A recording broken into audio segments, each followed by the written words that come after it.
Basically, I've been here 5 years now. Since then, we've done a number of games.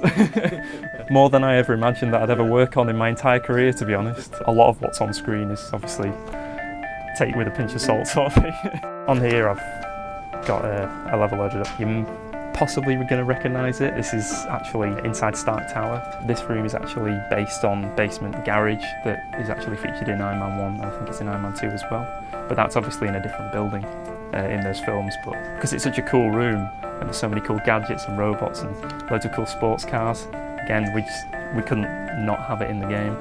The scenario that you're in is that Tony Stark / Iron Man, he needs to get a suit of armour. He's come back to Stark Tower with Captain America.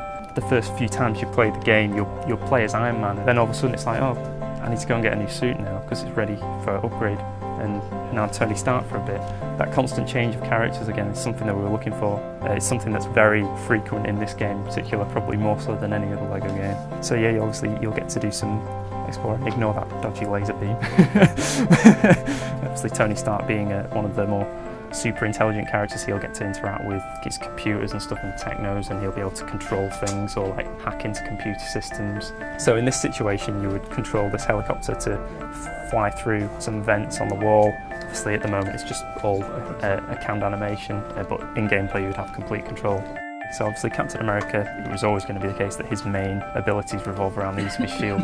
We considered giving him a gun, but it just doesn't feel right. Obviously in the film in the 40s, you see him using a gun, but as a superhero from the comics and what we see him do in the Avengers, it had to all revolve around the use of his shield. He was probably one of the more challenging characters to make him feel really sort of powerful and cool. So I'll just quickly show you. He's going to be able to throw his shield, target various blow-ups. One of his functional practical abilities for sort of puzzles is that he can throw his shield into these plugs.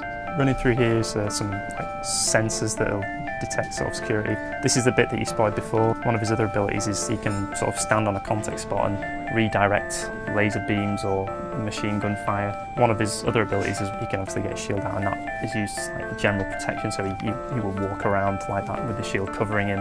That protects him against various hazards and stuff. And then the rest of the level continues on where you're playing around as Iron Man and Captain America, chasing after the bad guys and fighting a cool villain at the end. Even sort of like the newer recruits have been here 2-3 years now. So we're all really clued up on how a level should play out, where's best to put gameplay and where's best to break up the action by fighting some bad guys. It's almost like when you start here you get like a sort of a guidebook sort of thing.